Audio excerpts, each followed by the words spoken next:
Let's switch gears and talk DJT 46 or 45, whatever the fuck his number is. Everybody gets a test. Yeah, you failed. Twitter banned Donald Trump permanently. What was that? Friday, I guess. Yeah, Friday. Yeah. Was that the right thing to do? Yes. And yes. Well, but okay, so you're like, yeah, let's move on. There's nothing to talk about. Think about this, though. This is a pretty important conversation. Yes, it is an important conversation. Twitter, Facebook, TikTok. How funny is it that Donald Trump tried to ban TikTok and now TikTok's banned him? By the way. Twitter, Facebook, Instagram, TikTok, Snapchat, I was going to say Snapface. All the platforms banned Donald Trump. So wait, really quick. If you're Donald Trump, is your phone just like a brick now? Like, does your phone just do you do anything on your phone now? Like, beyond texting Stormy Daniels, you probably ain't doing much. Yeah. This has not been a good week for Donald Trump. It started essentially with him telling people to go burn the Capitol to the ground. He went from that to kicked off of all social media. He's likely going to get impeached for a second time. It is what it is. All of his support in the Senate went to Joe Biden, who's going to have control of the Senate because Georgia came through for Warnock and Ossoff. Like, this was not a good week. Yeah. And then the PGA Tour announced that they're taking the U.S. Open from his New Jersey golf course and putting it somewhere else. The golf course immediately issued a statement saying they were going to sue for breach of contract. Like, this is not a good week for Donald Trump. But this is a real serious conversation. Twitter is a private company. Yep. Should they have the ability to tell people, no, you can't be here? Yeah, I think they should have that ability, and I think it's not like they're just saying, hey, we don't like you, so you can't be here. That's not what they're saying. They're saying, hey, you can't be here because you're inciting violence. You're using our platform in such a way that is killing people, literally. So that's why I say, like, it's not like, let's not fool around or joke around about why they said, hey, we're permanently banning you. And by the way, they gave them, what would you say, 15 warnings? Oh, man, at least. So, and they didn't ban him, but here's the thing. They didn't ban him for anything that he tweeted. Right. Okay? So he got locked out of his account for what he had tweeted. 12 hours. Right? He took all that down. He did what they asked him to do. And then they banned him anyway. And that's what a lot of conservatives are pissed off about.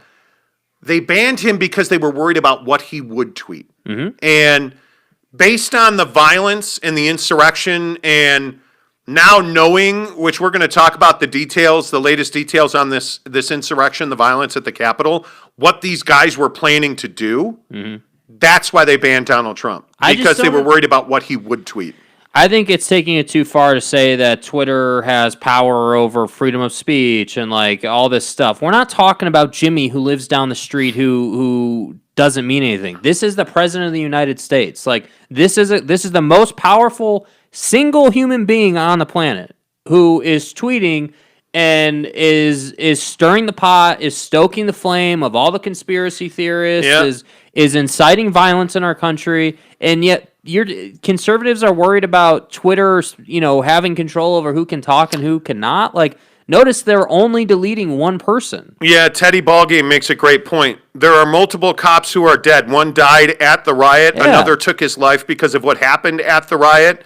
This is no game. Donald Trump is dangerous, and people are dying because of it. That's what I'm saying. Yeah. What are we even talking about? Like, but I think you have to be careful. I think, Jake, when you talk about people's freedoms, yeah, and you start contemplating, your ability to communicate, and the fact that a platform like Twitter can take that from you, I don't take that lightly. I think Twitter did the right thing. Don't get me wrong. If I'm Twitter, Instagram, Facebook, Snapface, all this stuff, I do the right thing. Furthermore, if I'm Amazon, if I am the Google Play Store, iTunes, I ban Parler as well. Right. Which they've all done. By the way, who knew that Parler used Amazon servers to host their app? Yeah. And Amazon kicked them off of their servers. The app is dead. Yeah. Parler is completely dead now. And their founder is talking about how that may be the final blow and he doesn't know that they'll be able to come back. Right. And I say all of this because I look at the way that people were using social media, and Parler in specific. People used Parler during the insurrection to spread communication. So they were talking about escape routes for Mike Pence. They were talking about the office location for Nancy Pelosi. Yep. Nancy Pelosi's interview on 60 Minutes last night was largely fluff and a bunch of crap, to be honest with you. But when she talked about being pulled off the speaker's dais in the House, and she was talking about how they told her, hey, you need to go and you need to go right now. And then she described how her staff was cowered under the table in a dark conference room, and they recorded everything that was going on, and you could hear people banging on the door asking where Pelosi's staff was. Yeah. And then you realize that multiple people were arrested with zip tie handcuffs, and they were looking to take Nancy Pelosi and her staff into custody. You start to realize that this was about a lot more than just rioting and getting a message out. Yeah. You start to realize that all those pipe bombs and those Molotov cocktails that were found all over within 2 blocks of the Capitol were only used to take Capitol Police resources away from the Capitol so that they could riot and break into the Capitol. Yeah. And then you start realizing the people that have been arrested and who took part in this Capitol riot, and you start to very quickly realize that this was not just let's vandalize some shit and break into the Capitol. This was about hunting people. This was hunting Mike Pence, the Vice President of the United States. This was hunting Nancy Pelosi, the Speaker of the House. Like, this is not like some minor league thing. Yeah. And if you think that this was no big deal or this was just some guys getting a little crazy, you're wrong. Yeah. You're wrong. And the other thing that really bothered me over the weekend was this idea that it was Antifa who broke into the Capitol. And conservatives really went out of their way to make the point, oh, this is Antifa. It's Antifa doing this. The FBI has facial recognition software. Yeah. They used that, and the people who were arrested, overwhelmingly, I think it's like 93%, and it's on my Facebook page. Just search Facebook, The Monty Show, Monty, The Monty Show. It's overwhelming. It's like 90-something% of people that were arrested and took part in this riot were Trump supporters. And, I mean, it is... Well, what they're saying is that Antifa dressed up as Trump supporters. Yes, That's they're like saying that the violent, extremist group Antifa dressed in Trump regalia to conceal themselves and break into the Capitol in the name of Donald Trump.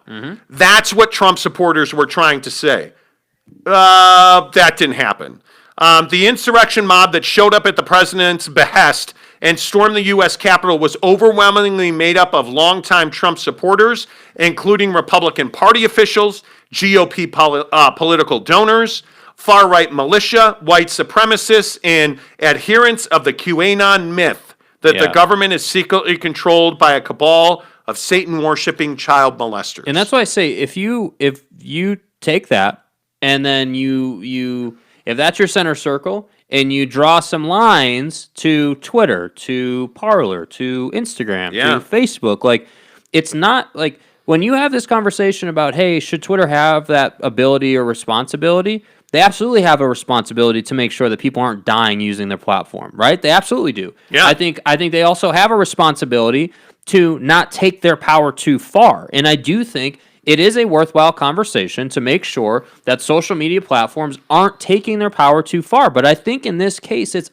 like to me, it's not even a question that it was the right thing to do to take him off Twitter. I think when you look at the following he had, when you look at the influence that the president has, just by nature, whether it's a Republican or a Democrat, the president is the president, and you have that influence. So it's very concerning. Yeah, Roger says, you guys take the clickbait all the time. How do you know there was nobody from Antifa in that group? Okay, mate, what, was there one? Was there 20? You can't tell me it was overwhelming, right? There's a lot of people who are like, oh, you're a sheep. And it's like, okay, what exactly am I a sheep for? Give me evidence. Yeah. Evidence. Well, but that's the problem. And this is the problem with the election hoax. Yeah. There's This is no Trumpism. evidence. Yeah. There's no evidence whatsoever at all. Show me evidence, A, that there was Antifa there, a significant presence that led this riot, that essentially allows Antifa to take credit for the whole thing. Show me evidence. Number one. Number two, show me evidence that there was voter fraud. Show me. Let me see. You're saying that Dominion changed internal parts on the voting machines that were never even used in Georgia. You're saying that people shredded ballots. You're saying that there's ballots found in rivers, which is total crap because we all know you're not going out to a river to look for it, and you're not having your guys go out to a river to look for ballots. Well, dude, it's this thing in Georgia last night. The Secretary of State was also on 60 Minutes last night for Georgia, and he was talking about this belief that poll workers in Georgia triple counted ballots and had suitcases of ballots that they trucked in and hid under tables. And Donald Trump on this call last weekend, which is really where this all started, where he called the Secretary of State in Georgia and demanded that he find 11,000 plus votes.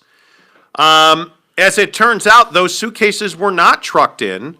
They followed procedure 100% to store those ballots overnight under that table in a locked box because they were told they were going home at 10 o'clock. Which they were. That's how Georgia does it. They don't care. They stop at 10.